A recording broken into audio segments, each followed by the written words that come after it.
दोस्तों, आज हम आपको ले चलते हैं उस युग में जब एक सामान्य कुल का व्यक्ति इतिहास के पन्नों पर अमर हो गया। वह था महापद्मनंद, नंद वंश का संस्थापक, जिसने मगध को भारत की सबसे बड़ी शक्ति बनाया।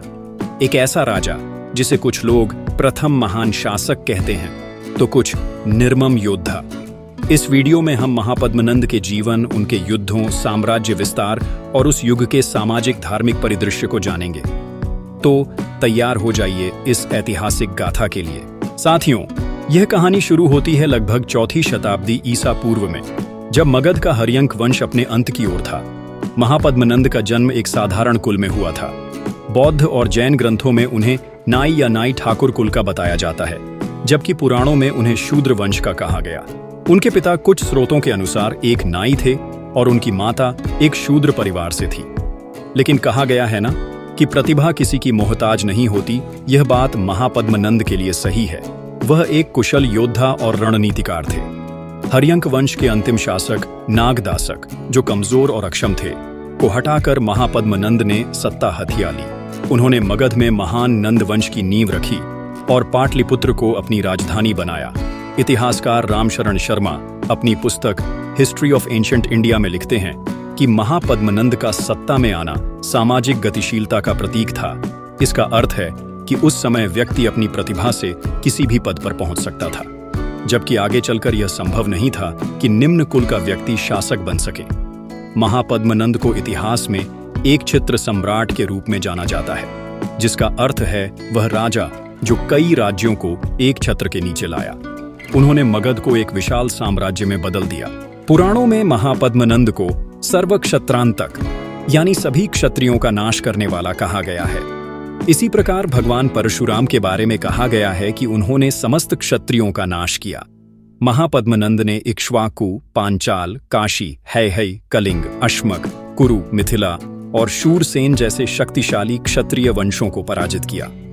महापद्मनंद ने कलिंग, आधुनिक ओडिशा, पर आक्रमण किया और उसे अपने साम्राज्य में मिला लिया। जैन ग्रंथ परिशिष्ट पर्वण में इस विजय का उल्लेख है। उनकी विशाल सेना, जिसमें लाखों सैनिक, घुड़सवार और युद्ध हाथी शामिल थे, उस समय की सबसे बड़ी सेनाओं में से एक थी। इतिहासकार हेमचंद्र राय चौधरी अपनी पुस्तक political history of ancient India में बताते हैं कि महापद्मनंद की सैन्य शक्ति और रणनीति ने उन्हें प्राचीन भारत का पहला साम्राज्यवादी शासक बनाया। महापद्मनंद ने न केवल युद्ध जीते, बल्कि अपने साम्राज्य को संगठित भी किया।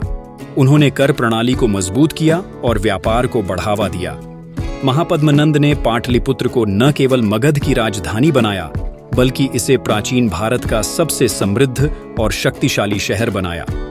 गंगा नदी के किनारे बसा यह शहर व्यापार, संस्कृति और प्रशासन का केंद्र बन गया।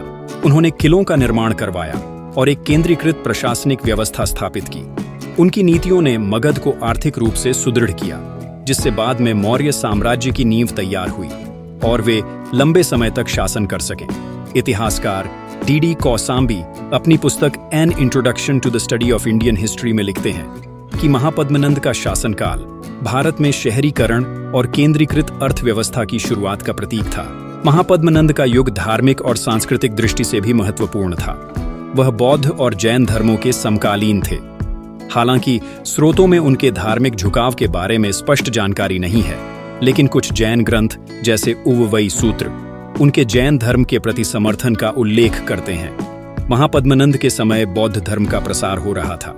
उनकी राजधानी पाटलिपुत्र में बौद्ध भिक्षु सक्रिय थे और यह शहर बाद में मौर्य काल में बौद्ध धर्म का केंद्र बना। महापद्मनंद ने भी बौद्ध धर्म को संरक्षण प्रदान किया। जैन परंपराओं के अनुसार महापद्मनंद ने जैन तीर्थंकरों के प्रति सम्मान दिखाया।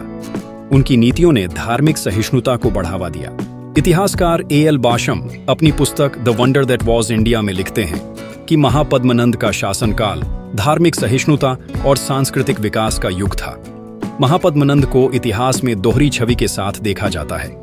कुछ स्रोत उन्हें क्रूर और लालची शासक बताते हैं, जो धन संग्रह और सत्ता के लिए किसी भी हद तक जा सकते थे। पुराणों में उन्हें शूद्र क्षत्रियों का नाश करने वाला कहा गया है। लेकिन दूसरी ओर उनकी नीतियों ने मगध को एक ऐसी शक्ति बनाया जिसने भारत में साम्राज्यवाद की नींव रखी। दोस्तों, कुछ भी हो, लेकिन महापद्मनंद केवल क्रूरता और लालच से इतने बड़े साम्राज्य का शासक नहीं बन सकता है। मुझे लगता है कि कुछ विशेष वर्ग के इतिहासकारों ने महापद्मनंद की इमेज धूमिल करने का प्रयास किया है। उनके शासनकाल में कर संग्रह और सैन्य संगठन की व्यवस्था ने बाद के मौर्य शासकों जैसे चंद्रगुप्त मौर्य के लिए मार्ग प्रशस्त किया। इतिहासकार रोमिला थापर अपनी पुस्तक early India from the origins to AD 13 में लिखती हैं कि महापद्मनंद का शासन सामाजिक और राजनीतिक परिवर्तनों का प्रतीक था, जहां कुल और वंश की बजाय योग्यता और शक्ति महत्वपूर्ण हो गई थी। महापद्मनंद की मृत्यु के बारे में सटीक जानकारी नहीं है, लेकिन अनुमान है कि उनकी मृत्यु 4वीं शताब्दी ईसा पूर्व के अंत में हुई। उनके बाद उनके पुत्रों, जिनमें धननंद प्रमुख थे, ने नंद वंश को आगे बढ़ाया। हालांकि नंद वंश का अंत चंद्रगुप्त मौर्य की रणनीति के कारण हुआ। महापद्मनंद की सबसे बड़ी विरासत थी मगध को एक विशाल और संगठित साम्राज्य के रूप में स्थापित करना। उनके द्वारा बनाई गई सैन्य और प्रशासनिक नींव ने मौर्य साम्राज्य के उदय को संभव बनाया। इतिहासकार नीलकंठ शास्त्री अपनी पुस्तक age of the Nandas and Mauryas में कहते हैं कि महापद्मनंद ने भारत में साम्राज्यवादी शासन की नींव रखी, जिसने मौर्य काल की भव्यता को जन्म दिया। महापद्मनंद के शासनकाल में भारत में शहरीकरण और आर्थिक विकास ने गति पकड़ी। पाटलिपुत्र एक प्रमुख व्यापारिक केंद्र बन गया, जहां गंगा नदी के रास्ते व्यापार फला फूला। उनकी कर प्रणाली और धन संग्रह की नीतियों ने मगध को आर्थिक रूप से मजबूत किया। सामाजिक स्तर पर उनका निम्न कुल से सत्ता तक पहुंचना उस समय के समाज में बदलाव का संकेत था। यह युग वर्ण व्यवस्था में लचीलापन और नए शासक वर्ग के उदय का प्रतीक था।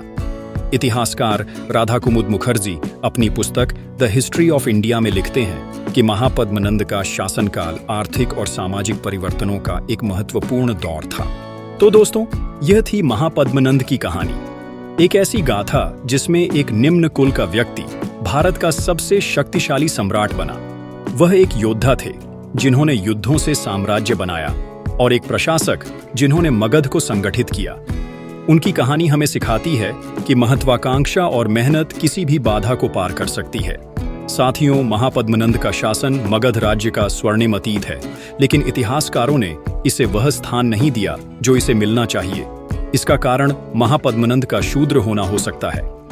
वहीं आगे चलकर जब मगध की सत्ता पर पुष्यमित्र शुंग का शासन आता है, तो इतिहासकार उसे प्रतापी और महान शासक की संज्ञा देते हैं। साथियों, क्या महापद्मनंद एक क्रूर शासक थे या एक दूरदर्शी सम्राट? हमें कमेंट में बताएं। अगर आपको यह कहानी पसंद आई तो लाइक करें, शेयर करें और हमारे चैनल को सब्सक्राइब करें। अगली बार हम लेकर आएंगे एक और ऐतिहासिक गाथा। तब तक के लिए नमस्ते।